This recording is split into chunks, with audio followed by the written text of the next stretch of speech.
I'm an account executive at Disco, which is a catalog management platform. Previous to that, I spent about 3 years in artist management, doing a lot of music export based when working with artists in the UK, getting them out to different countries as well. With that being said, I would love to introduce my lovely panelists, so I would pass it on to the lovely Becki. Cool. Hey, I'm Becki DeVries. I'm a co-owner and founder of the Bus Music and Underground Mix, and I started my career as a session singer-songwriter. So I kind of came up in a different venue than a lot of people. I'm not as professional as most people up here. I've not really ever had a job. So yeah, it's one of those, I'm lucky to be here. So you're next, you're up. I've also never had a job. There you go, we're the misfit. Yeah, I've never made $1 outside of music. So I'm Mark Eckert. I own thatpitch.com. We distribute independent music into hundreds of sync libraries around the world. Before that, I was a producer. Well, I guess I still am a producer. I worked on a bunch of records for DaBaby here in Charlotte, a couple for Future and Lil Baby as well. My name is Chris. I have had a job ever since I was 14. I was a busboy at 14.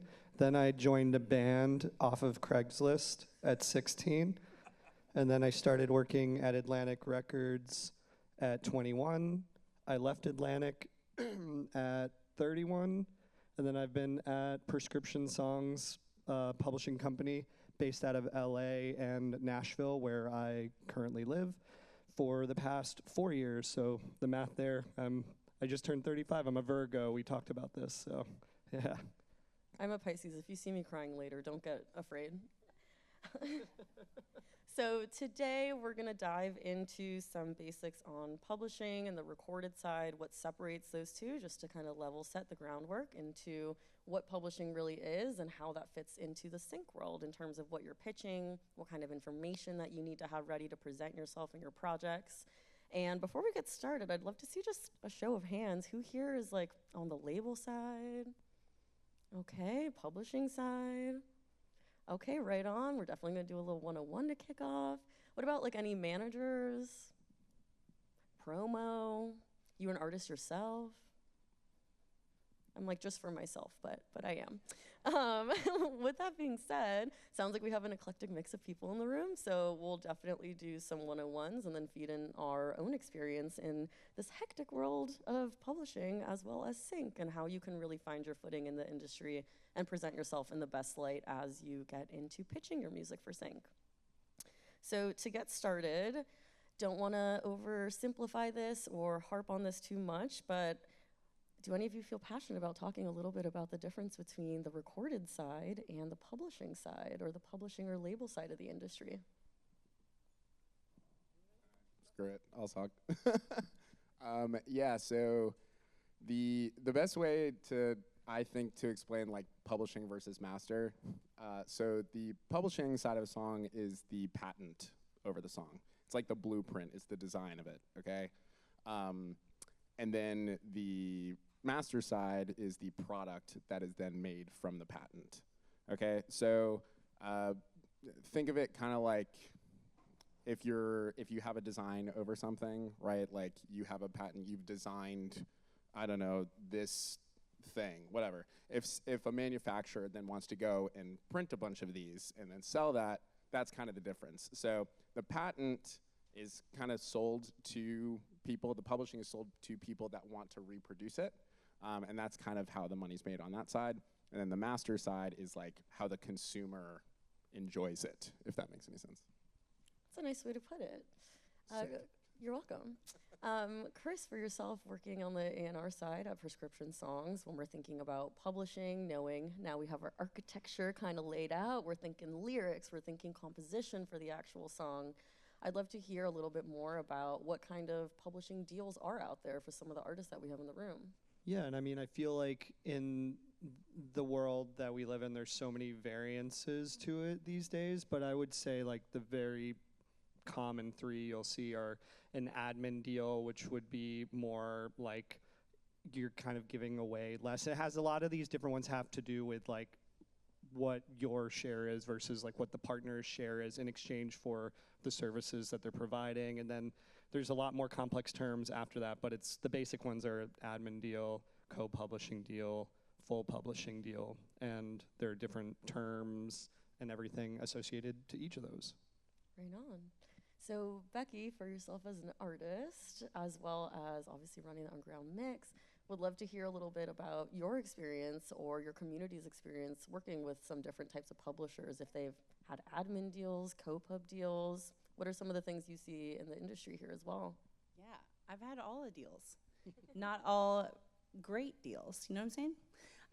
So I've done a co-pub, I've done a full pub, I've done an advance, I've done a no advance, and when we set up the bus and Underground Mix, we definitely were front runners on the shared equity side. This was like almost 10 years ago, but we really pushed the educational piece of owning part of your own publishing and really leaning into not being in the debt cycle. There's nothing wrong with the debt cycle, and it's very valuable when you need it. And there was a time when I needed it. When I had small kids, I needed childcare. I was an up-and-coming writer. I really needed to get into different rooms. So hear me really clearly. Every deal has a purpose, and every deal is worth it if it's right for you at the time, right? But I found over the years that I never could recoup from my label. And it was like, wait, is this set up this way? And what I realized was you have to have a champion. So even though I was at a huge label, I was signed to Cobalt. I've been many places, and I realized I was this really small fish in this huge pond. And there's nothing wrong with that. I have made a living at songwriting and singing my entire life since I was a kid. So this is a possibility for anyone. And what I found was I needed a champion.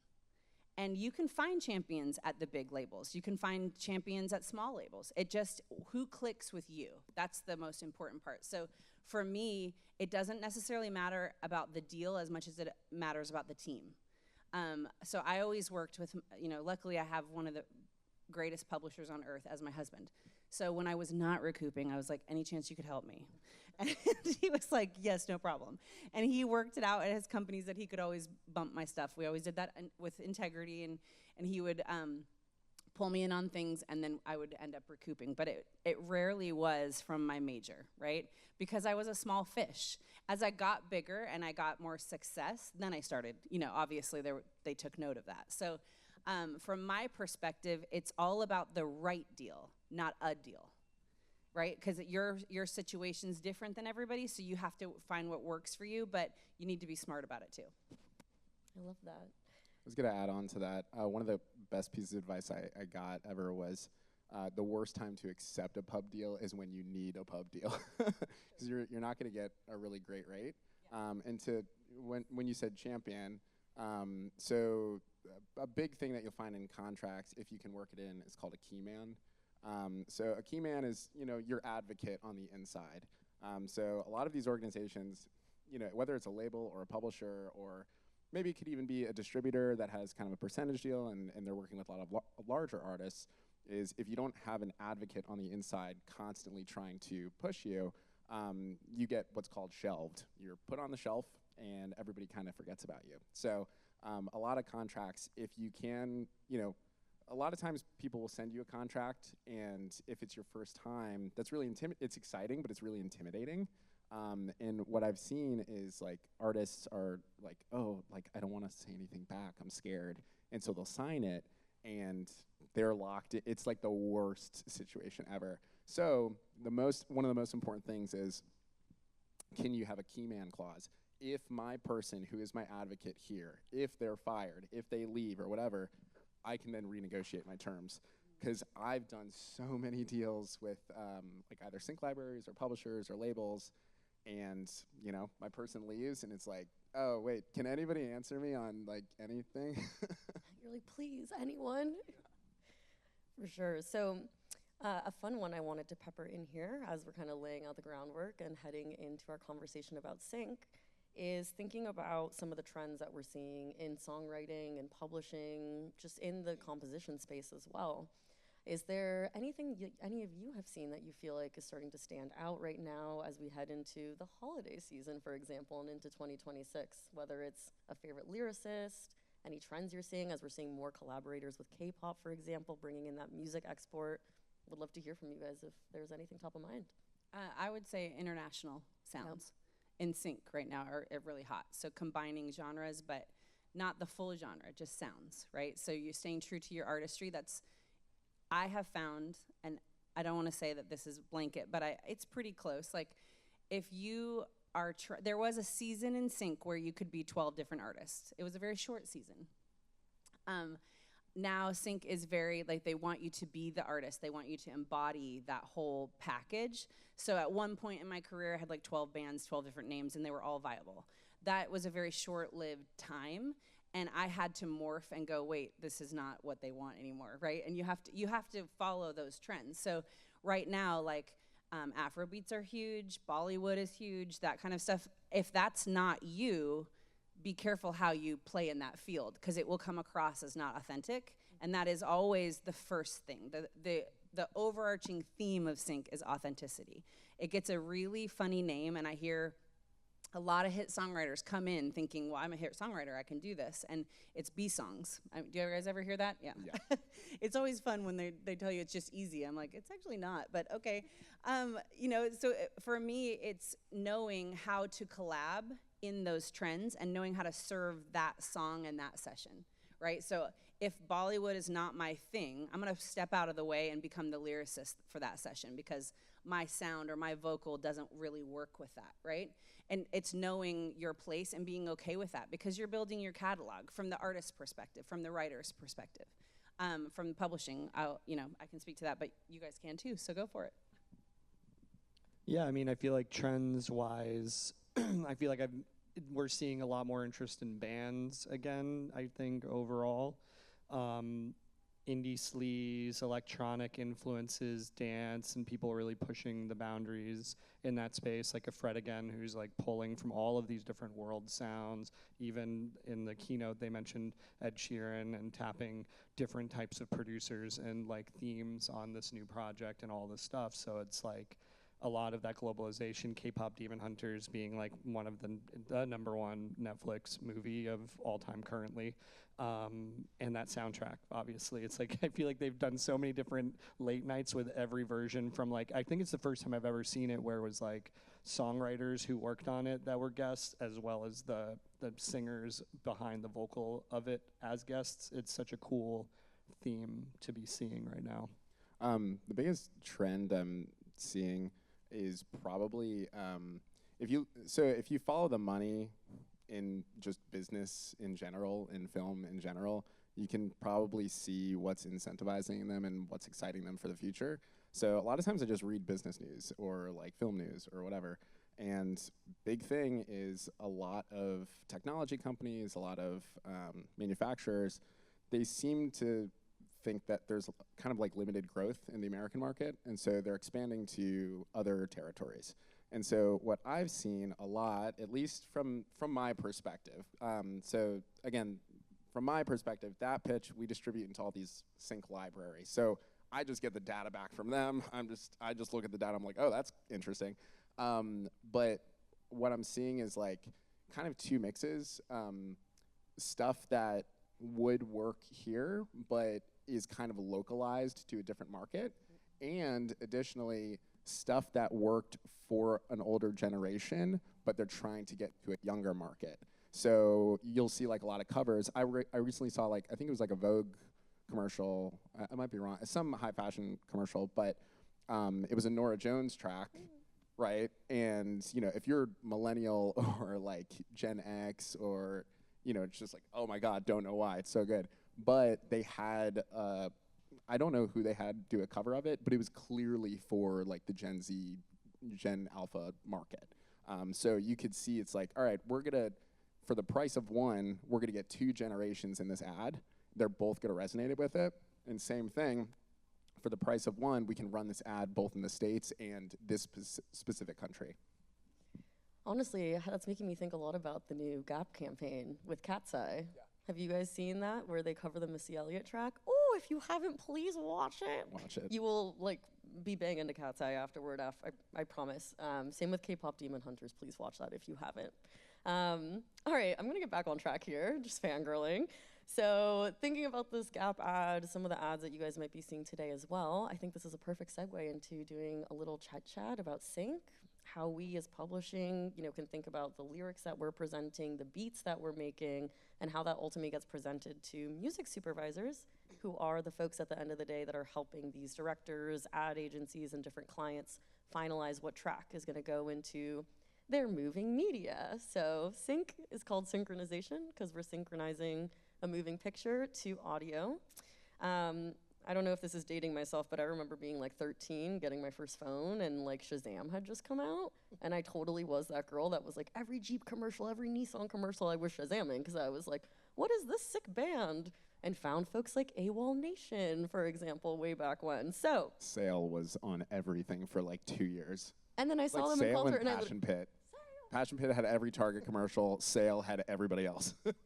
So thank you for bringing this point up, Mark. So when we're thinking about like different types of sync placements, we're talking a little bit about like car ads right now. We have movies, we have TV, we even have companies now like licensing little audio clips for toys, which is pretty exciting as well. So it really is an ever-growing industry. But when we're thinking about some of the focus on the publishing side, so thinking lyrics, beats, composition, would love to just hear from you all like a little 101 as to like a fun project that maybe you worked on that was more focused around the lyrics, the beats, just to share with the crowd a little bit more about some of these sync aspects that you're thinking about as well when you're pitching from that kind of publishing side versus the recorded side. You want me to go? Sure. You have stories. Sure. Okay, so last week our company held, we did a Latin camp, and because we're seeing a lot of requests for, and we have placed a lot of Spanish campaigns, like Spanish-speaking campaigns. And this particular, we've been being asked a lot. JMO and Devin ran it, but I just got to watch it. It was really cool. And I used to, as a writer, I was in most of those camps daily. I've taken a little bit of a sabbatical, so I didn't do this one. But what I noticed was like finding authentic Spanish speakers to bring, it was Spanglish, those kind of things, but it wasn't just like me showing up with some Spanish words, like that's not necessarily super authentic, right? So tapping into those markets and bringing different beats to those people, that's something that I really, I think is really important to keep your catalog fresh. And then as a writer, when I go into those scenarios, my 2 points that I always do to hit well, and this has served me really well over the 27 years I've been doing this, is emotional intelligence and connection. Always bringing emotion and making it authentic. When I sing something, when I write something, it can't just fall flat emotionally. That's the whole point of sync, is to build emotion to picture. So that's really important. And then as a writer, also, I go in and obvious adjacent is really important, right? Sync does not want on the nose. So if you're getting a brief for, what did Devin say in the last thing? It was really funny. It made me laugh. I think it was Hershey chocolate. They don't want you to write chocolate, right? Like, that's obvious. That's like, if it's Calvin Klein, please don't put Calvin Klein in the song. That's too obvious. So what I have found over the years that has really served me is to go, what are they looking for? What's the words that they're using? How does it make me feel? And then put it out in a different lyric. So those are the 2 things I would suggest. Yeah, these brands don't want it to be obvious that we it's like, we're selling chocolate, please mention chocolate. No, like, It seems obvious, except it's not. I've been the writer who did that too, so no shame if that's where you're at. That's okay. Just learn from that and don't do it. I've done it. Literally have a song called Calvin Klein, just FYI. Unless you got a story, I got one. I have stories. Please go tell a A story. little time. No, I mean, so in the role that I'm in, it's interesting because I'm not directly communicating oftentimes with these supervisors. I'm almost acting as a translator because there's the sync team in our structure is like, hey, we need this. They might be like, we need the Latin thing, we need this. And then my job is to be like, who can deliver that and how do I pair these people together to deliver that. So I don't know if anyone in here has seen the F1 movie, and we had there was a scene specifically that they were looking for, and 3 or 4 different artists that they had pinned for it. And when you have something like that, there's a lot of specificity that comes into it, but then there's also a bit of like a broadness too. So that to me allows for that creative freedom. So we were able to have that Don't Let Me Down with Burna Boy record on the movie soundtrack. And it created like such a moment for that visual. And that's just like one example. Then it's like all about, you know, whenever I'm trying to communicate these things, it's like the right balance of specificity and like some guidelines, but like enough room that these people can be creative and surprise the supervisors who are music fans. They're not trying to get something that's feeling robotic. That emotion and that human element there really does come across because they want to discover music just like we do. Yeah, I think that's one of my favorite things, like working with some of the music supervisors that I get to work with at Disco, is when they find that like perfect fit and they're like, never knew this artist existed, didn't know that this would be the key theme, like the key lyrical theme in this placement that I'm doing. And so as we start thinking about, you know, we've talked about some of our experiences working in songwriting rooms, building and crafting those songs. And I think for the last few minutes here, I would love to talk about etiquette. So when we're thinking of, you know, I have my catalog ready, I have my tracks ready, maybe I already have a connection where I'm receiving a brief, which a brief is where a supervisor will tell you, this is for a car ad, it needs to be male vocals, it needs to be high tempo, this is the market that we're putting it in. But when we're thinking about some of this etiquette, I know Mark and I have been joking about this all morning, but would love to hear, like, from a business perspective, what is some of the key information you need to have ready in your catalog to present your music to a supervisor, whether it be metadata, splits approvals from some of the other songwriters you've been working with. Would love to just hear some of that from you, Mark, since we have been talking about this so much this morning. Well, so there's like the obvious stuff, right? Like making sure there's no samples in the track, like it's not stolen. This person by using it isn't gonna get sued for using a sample of Mariah Carey. Like those are the obvious things. If you've Googled sync, it's like the first thing. Don't use samples, right? Unless you have clearance over that sample, but like, anyways. For me, this is just more like business strategy and how that relates to etiquette. And this is just from my opinion. You guys might disagree, but whether it was my production career or when I was drumming or now where the hell I am, I think it's really good to understand objectively where you're at in your career and how to best strategize with that. So listen, if you are a Grammy Award winning artist, everyone's gonna be reaching out to you, right? People already know about your track. The first thing comes to their mind, they want to use it. You know, if it's one of these big campaigns, they're probably not looking for something that they have no idea over. They don't know the person necessarily. You can get in with them, and it's an amazing experience if you do. But there's a great saying: the best way to work with Coca-Cola is to say you're working with Pepsi. Right? In the music industry, we're dealing with a lot of subjective value. Why is one song better than the other? I don't know, because somebody emotionally connects with it.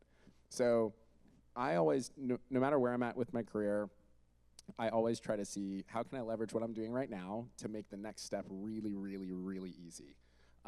So for me, what I've always suggested is, okay, get your tracks into sync libraries because they already have the connections to supervisors. They have connections to agents, directly to brands. And hey, you might get your first sync here. It could even be just a YouTube video, right? But the fact that you get in somewhere, it is being used. When somebody does see what you're doing, they'll know that, hey, this is legally compliant. I'm not gonna get sued for this. Somebody else trusts them. And if you're working with that brand, and your music is behind it, you could go direct to all of their competitors and say, hey, I worked with so-and-so. Like, I'd love to, chat with your creative team. So I try to just always approach it from a strategic perspective and how etiquette relates to where you're at in your career. And I'll just add to that too. It's like a lot of what we just talked about is a lot of looking up at a company or someone that you perceive to be maybe further along than where you might be or something like that. But I do think there's a lot of power in remembering that there are other people who are starting out in their film career and their commercial career, like people, because at the end of the day, it's like, yes, there is that thing about the market value of something, but I think there's also that that work ethic and a proof of concept that if you have that in your catalog, is incredible. And also, by the way, if you build relationships with those people who are left and right of you, and maybe even just starting out and you're giving them a shot, it's like you never know where these people are going to be in like a year or two, and then suddenly they're the people that everybody's trying to get in with. It's like when I set up sessions with artists, like everybody wants to be in with Bieber, but then we did a bunch of stuff with like Alex Warren, and it was like, I can show you the amount of emails that were passes, and my favorite thing to do is to send the screenshot of the email to my writer who now wants to work with Alex Warren and be like, we already told them you're not interested, you know? And so now it's like, it just makes it that much harder, and it's like, the easiest thing would have been to give that a chance. I don't fault anyone for doing that, because we all have to make a decision, but I do think not always just valuing perceived things like that is so important. Yeah, I would say from my lens, which is just a little different, be a good human. We have enough jerks. The industry's like super run with it. So I'm not trying to discourage you, but if you are constantly looking for the next thing and using someone to get to the next step, I can smell that from a mile away, right? There is no shame in your hustle to like make a living. That's what we're all trying to do. But if you serve the moment and you serve the artist and you serve the song and you serve the team that's working really hard for you, no matter where you're at, exclusive, non-exclusive, deal, no deal, if you are present in the moment and you are present with that team and you serve to the best of your ability, you will rise. It's just the law of like gravity, in my opinion. It's spiritual, it's whatever you want to call it. I have never, ever gone wrong with that motto. You will have times when you're in a low, that's okay. That's when you're growing. You will have times when you're on the high. And both of those extremes are what keeps you grounded and successful. You don't know my name as an artist, and you don't need to. I know you've heard me. I don't need to tell you that, right? We can still collaborate. I can listen to you, and you can think you're a step below me, and you're not. You're just someplace that I was a while ago. It's all the same playing field. So if you treat your team like you do Justin Bieber, it will come back to you. Yeah. Right? Like, your team is no lower than you. They don't work for you. They work with you. You guys are co-workers. This is not I'm signed and I'm this. Like, what? Like, without my team, I'm nothing. And I'm good. I'm not going to sit here and pretend I'm not. But without my team, I'm terrible at sales. Are you kidding? Like, I have a hard time being up here. And I'm a performer, right? So it's just we all know our wheelhouse. And when you plug into those teams and those systems and you treat them well, they come back to you. 1000%. I mean, and just to add to because I think we kind of touched on this, but I think having some of the basic stuff down, especially if you're the one delivering these things, because they're going to ask you for the instrumental, they may ask you for the acapella. It's just like have all of the different versions ready. Definitely have information of all the writers, and it should, like, at the very least, know who their publisher is. You don't necessarily need to have their pub line at this point, but it does. There's a thing we haven't gotten into of a difference between something that is easy, clear, or like one stop and everything, where you're able, there's things that are practical like that do matter to supervisors when they're going through it, because with collaboration, as great as it is, comes often complexity with all of that, and what Sony is willing to agree to in independent, like, prescription songs might be more flexible, or vice versa. There might be an indie out there that's more flexible on terms than we are, but we're all charged with protecting that blueprint. Yeah, and I think to go on both of those, it's about, okay, respecting the person that you're working with and trying to make their job as easy as possible. And as to what you were saying, like, I don't know anybody who's been in the industry for a while, like for a long time, who isn't an incredibly nice human. Like, everybody I know who's not cool, they end up leaving after something happens, because we're not in an industry where there's millions and millions of people. It's really small. like, I have so many mutual friends with you, and I haven't met you until today. Like, you don't, this isn't an industry that's big enough where you can reinvent yourself. You really have one shot character-wise. Yeah, and when somebody gives you advice, write it down. It's okay in the moment to go, I'm gonna write that down so I don't have to ask you again. Because It's also a compliment. 'Cause Yeah. it's like, I really appreciate you value telling what you're giving me, because like he's saying, metadata, vocal stems, instrumental onlys, those are really important to memorize. You don't need to ask that 7 times. Yeah. So if he asks for that one time, write it down. Don't ever miss it again. Right? That is part of being a good human, and valuing that he just threw something at you that's really an insider knowledge and gave you an opportunity, that he gave you an opportunity to submit something. Don't waste his time with 75 songs. Send your best 3. That's being a good human and respecting them. Also, there's significant risk. Unfortunately, there's significant risk for, so I've done supervision on a number of different advertisements. There's a big risk on taking on somebody new. Not like I don't trust that person or whatever, but what if something's not cleared? Like, I will never have a gig with that client ever again. Like, seriously. And every supervisor I know, they're really scared to work with new people unless you already have like 10 vouchers, because they're like, I worked for 30 years to get to this point. If you screw me on this, like, I'm not gonna have, like, my family's not gonna have an income. You know, it's a big deal if anybody really takes you on.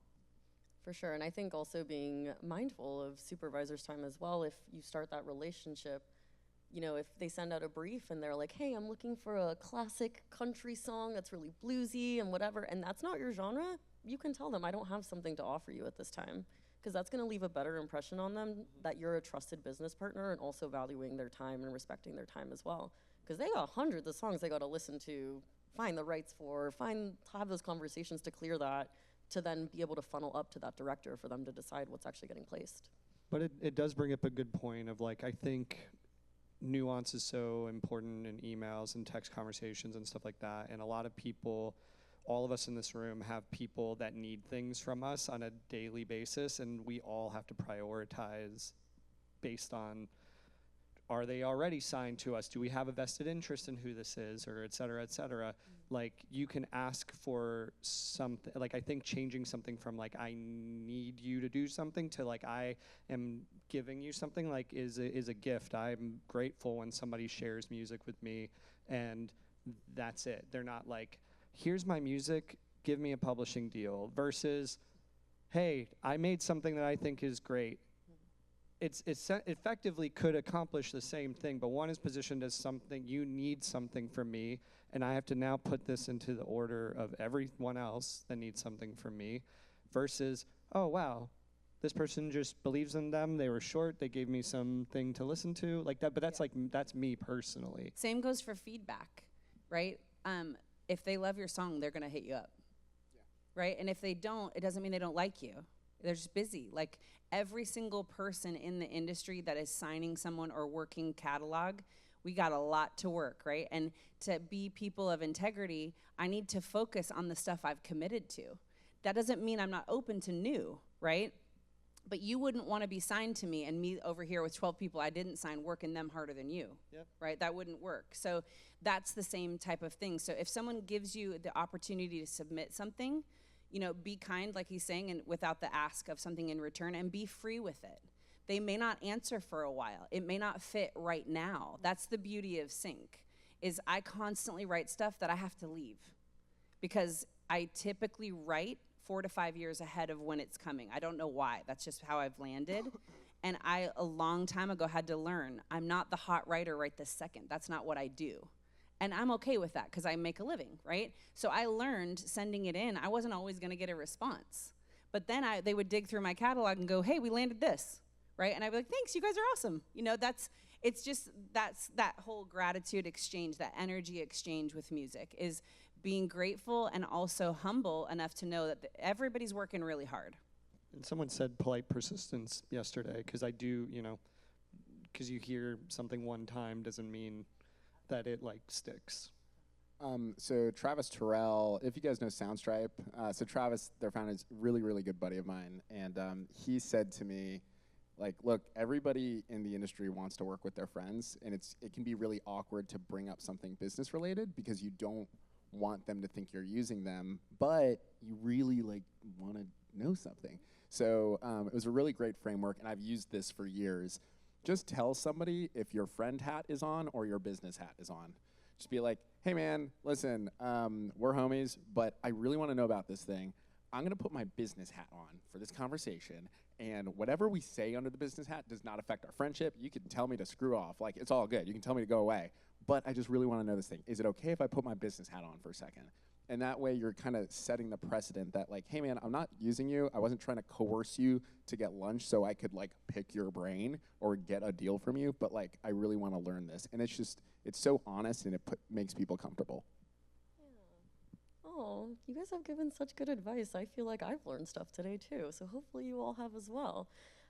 So before we open up for questions, which I think we might just have room for a few, but hopefully some key takeaways that you've gotten from today is, to Becky's point, like, put your best foot forward, be kind, make those relationships, foster them, and also know when, you know, you might not have something that's that perfect fit. We want to be mindful of everyone's time. I think from Mark, I'm not going to say metadata, but like thinking about different ways that you can present yourself as you're in a different stage in your career. So is it that I'm trying to pitch to a library? Is it that I'm trying to get like an independent film to get my foot in the door? And I think that leads me to Chris's takeaway as well, is I really loved what you said about, like, there are people left and right of you that you're going to be coming up with. So there are so many opportunities and chances for you to lean on other people who are in your same place, because you never know where one of you is going to rise up, and hopefully the other person's going to rise you up with them. There was a Nigerian artist I used to manage who would always tell me that. He's like, if I'm moving up a level, all my friends are coming up with me, and I really took that to heart. So thank you to our 3 lovely panelists. We will be here, but with that being said, do we have someone to pass around for cues, or are we? Okay, cool. There. And no pressure if you don't have any questions. It could be, what's your favorite sink that you worked on? What's something fun? What kind of dog do you have? Keep it fun and fresh. Keep it chill. Hi, my name's Tyus. Tyus. I have a 2-part question, actually. So the first part you might have touched on a little bit, but can you guys talk a little bit more about how exclusivity comes into play with placements? And then how does sync differ for sports networks, teams, and those types of venues versus TV and film? Do you want me to speak to exclusivity? Sure. So if you're doing like a pub deal, co-pub, or an admin deal, that's going to always be exclusive. Is that kind of what you're quite, like, what is exclusive and what isn't?